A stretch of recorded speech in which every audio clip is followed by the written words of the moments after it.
नमस्कार। आज हम उत्तर प्रदेश के एक ऐसे जिले की पड़ताल करने जा रहे हैं जहां इतिहास, मिथक और आज की आधुनिकता सब एक साथ देखने को मिलते हैं। जी हां, हम बात कर रहे हैं सीतापुर की।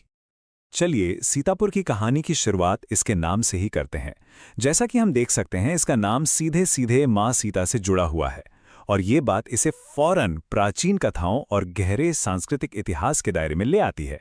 मतलब ये सिर्फ एक नाम नहीं है, ये तो अपने आप में एक पूरी विरासत है। तो आज के सफर में हम सीतापुर की पहचान को परत दर परत समझेंगे।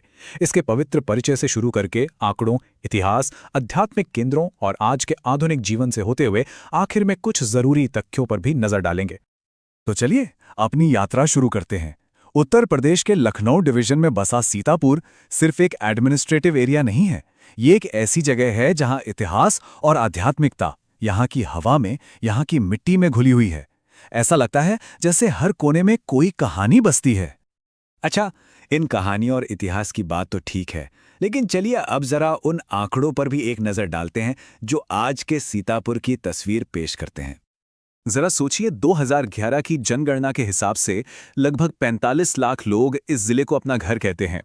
ये एक बहुत ही जीवंत और घनी आबादी वाला इलाका है, जहां हर स्क्वायर किलोमीटर में करीब 781। इतनी बड़ी आबादी और इतने बड़े इलाके को संभालने के लिए एक मजबूत प्रशासनिक ढांचा तो चाहिए ही। तो यहाँ 7 तहसीलें हैं, 19 डेवलपमेंट ब्लॉक्स हैं और 2200 से भी ज्यादा गांव हैं। और ये चार्ट देखिए, ये समाज के बारे में एक बहुत जरूरी बात बताता है।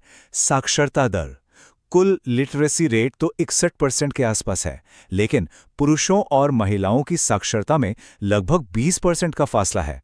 ये आंकड़ा सामाजिक विकास में जो चुनौतियां हैं और जो अवसर हैं, दोनों को ही दिखाता है। चलिए अब इन आंकड़ों को यहीं रोकते हैं और जरा वक्त में पीछे की ओर चलते हैं। सीतापुर के उस शानदार इतिहास को देखते हैं जो प्राचीन महाकाव्यों से लेकर ब्रिटिश राज तक फैला हुआ है।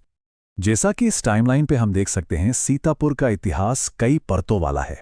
पौराणिक काल में नैमिषारण्य का पवित्र हिस्सा होने से लेकर मुगल काल में एक स्ट्रेटेजिक सेंटर बनने और फिर ब्रिटिश राज में एक अहम जिला बनने तक इसका महत्व हमेशा से ही बना रहा है। और बात सिर्फ राजा महाराजाओं और राजनीति तक ही सीमित नहीं है। सीतापुर हमेशा से कल्चर यानी साहित्य का भी एक बड़ा केंद्र रहा है। द्विज बलदेव और नरोत्तम दास जैसे महान साहित्यकारों ने यहां रहकर अवधी और हिंदी साहित्य को एक नई ऊंचाई दी। अब आते हैं सीतापुर के उस पहलू पर जो इसकी पहचान का शायद सबसे बड़ा हिस्सा है, इसका आध्यात्मिक दिल। ये वो चीज है जो हिंदू धर्म के सबसे पवित्र स्थलों में से एक के इर्द गिर्द बसी है। ये जिला सचमुच में तीर्थ स्थलों से भरा पड़ा है। नैमिषारण्य धाम हो या ललिता देवी मंदिर, हर जगह की अपनी एक अनोखी कहानी है, अपना एक आध्यात्मिक महत्व है जो पूरे भारत से श्रद्धालुओं को अपनी ओर खींचता है।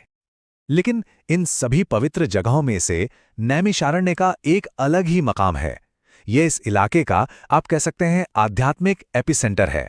गोमती नदी के किनारे बसा ये पवित्र तीर्थ उत्तर प्रदेश की मशहूर पंचधाम यात्रा का भी एक बहुत जरूरी हिस्सा है। तो इतिहास और आध्यात्म की गलियों से निकलकर अब आते हैं आज के सीतापुर में। चलिए देखते हैं कि आज यहाँ की अर्थव्यवस्था, उद्योग और संस्कृति का ताना बाना कैसा है। तो एक बड़ा सवाल यही उठता है कि ये जो इतना गहरा और समृद्ध इतिहास है, वो आज सीतापुर के आम जीवन पर कैसे असर डालता है। आइए देखते हैं कि कैसे यहाँ परंपरा और प्रगति एक साथ मिलकर इस जिले की आज की पहचान बना रहे हैं। सीतापुर की आज की अर्थव्यवस्था को देखें तो ये 2 मजबूत पिलर्स पर टिकी है। एक तरफ तो यहाँ की जमीन बहुत उपजाऊ है, तो कृषि इसकी रीढ़ है। गेहूं, गन्ना, चावल, ये सब यहाँ की मुख्य फसलें हैं। और दूसरी तरफ है इसका दुनिया भर में मशहूर हथकरघा उद्योग, खासकर लहरपुर और खैराबाद से एक्सपोर्ट होने वाली खूबसूरत दरियां। अच्छा, तो हमने सीतापुर के कई अलग अलग पहलुओं को देखा। अब वक्त है कि सबसे जरूरी जानकारी को एक साथ समेट लिया जाए, एक तरह से एक क्विक रिकैप, ताकि सब कुछ आसानी से याद रहे। तो ये है सीतापुर के बारे में वो खास बातें जो पता होनी ही चाहिए। ये लखनऊ डिवीजन का हिस्सा है। नैमिषारण्य इसका सबसे बड़ा धार्मिक स्थल है। यहाँ की अर्थव्यवस्था खेती और हथकरघा पर टिकी है और यहाँ हिंदी, अवधी और उर्दू मुख्य रूप से बोली जाती हैं। और हाँ, इन मुख्य तथ्यों के साथ एक और जरूरी आंकड़ा जोड़ लेते हैं।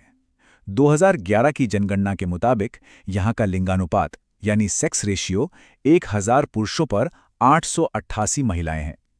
ये डेटा इस जिले के सामाजिक ताने-बाने को समझने में और मदद करता है। तो हम अपनी बात इस एक सवाल के साथ खत्म करते हैं। जिस दुनिया में सब कुछ इतनी तेजी से बदल रहा है, वहां सीतापुर जैसी जगह जो अपनी प्राचीन विरासत में इतनी रची बसी है, अपनी अनोखी आध्यात्मिक और सांस्कृतिक पहचान को आखिर कैसे बचाए रखती है?